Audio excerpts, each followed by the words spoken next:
Je reprends. Donc, le poète est vraiment voleur de feu. Il est chargé de l'humanité, des animaux même. Il devra faire sentir, palper, écouter ses inventions. Si ce qu'il rapporte de là-bas a forme, il donne forme. Si c'est informe, il donne de l'informe. Trouver une langue. Du reste, toute parole étant idée, le temps d'un langage universel viendra. Il faut être académicien, plus mort qu'un fossile, pour parfaire un dictionnaire de quelque langue que ce soit.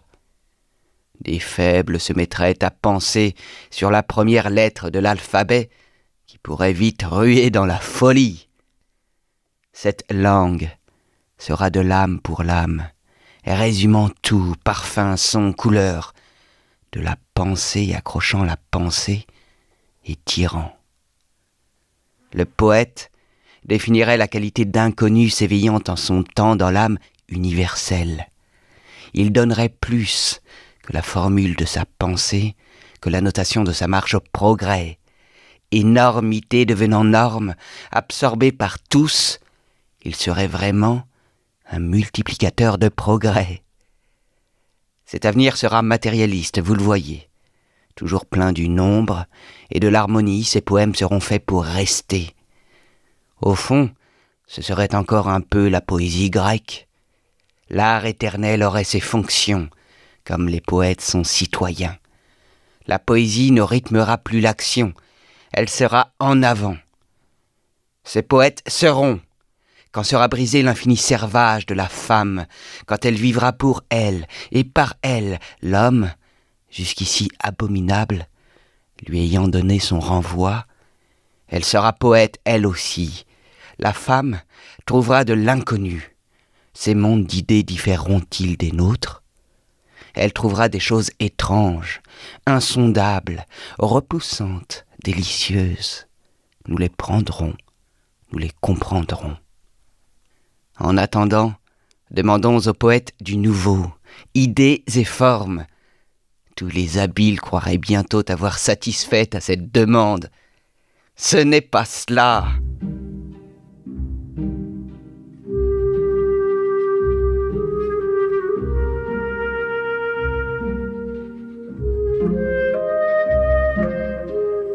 Il s'est chargé des animaux même. Qui a dit ça, qui a appelé cette espèce d'homme au-delà de l'homme qui se chargerait des animaux même. C'est Rimbaud. C'est Rimbaud, se charger des animaux même. Et à la lettre, il me semble, là je ne fais pas de la science, parce que c'est au contraire la science que je ramène à un peu de poésie, c'est la capture d'un fragment de code. Se charger des animaux, encore une fois, ça ne veut pas dire devenir lapin. Ça veut dire capturer un fragment de code exactement comme la guêpe capture, non, comme l'orchidée capture un fragment de code de la guêpe. Alors, vous vous rendez compte, à ce moment-là, les voies de l'évolution, elles sont complètement changées, ça ne se fait pas par filiation.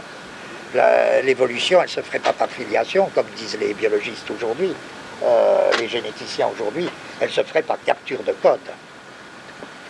Donc, mes trois aspects sont très très cohérents. Chargés des rochers eux-mêmes, chargés des animaux eux-mêmes, chargés de la littérature. Qu'est-ce que c'est que ça? Alors le surhomme, il serait chargé de ces trois choses, ce serait ça le surhomme, à condition de dire, mais qu'est-ce que c'est que la littérature aujourd'hui?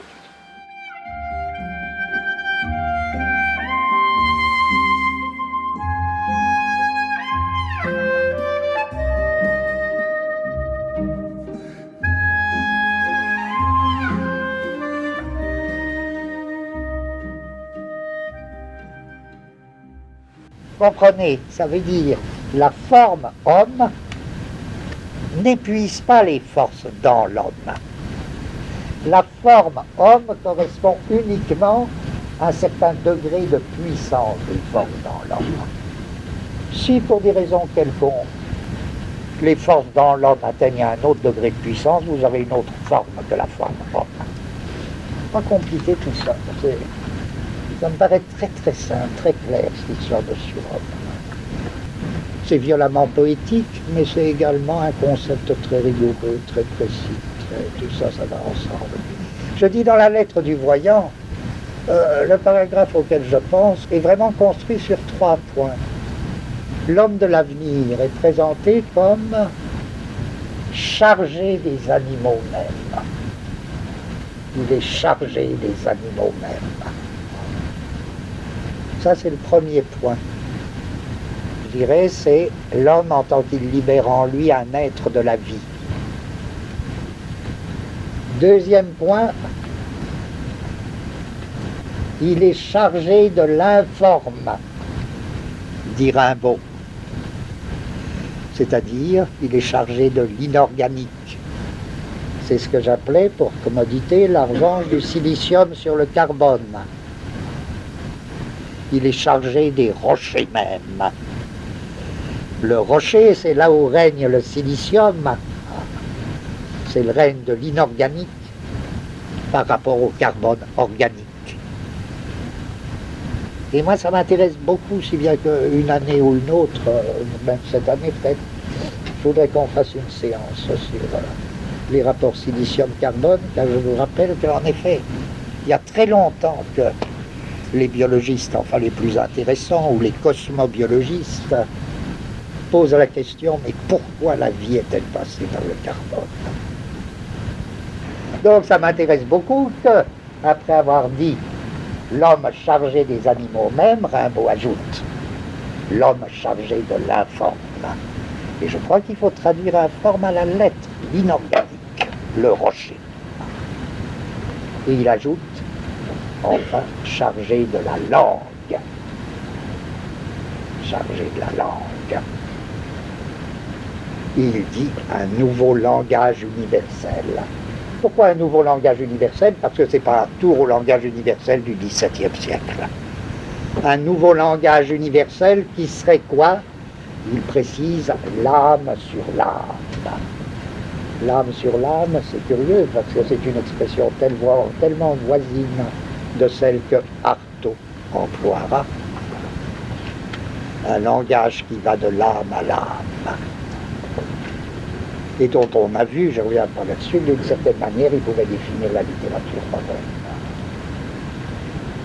Bien alors, et pour grouper les 3 notions, chargé des animaux mêmes, chargé de l'informe et chargé de la nouvelle langue, Rimbaud a une expression admirable, la pensée accrochant la pensée et tirant.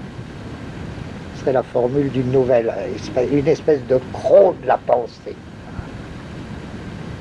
C'est beau, la pensée accrochant la pensée et tirant. Le crocheteur de la pensée. Le surhomme comme crocheteur de la pensée a 3 bras. L'informe ou l'être du travail. La littérature ou l'être du langage. Les animaux mêmes ou l'être de la vie. Reportez-vous à la lettre d'Artaud, à la lettre de Rimbaud. Alors on en était là. Pas de questions? Tout est limpide? Tout va bien? Alors continuons.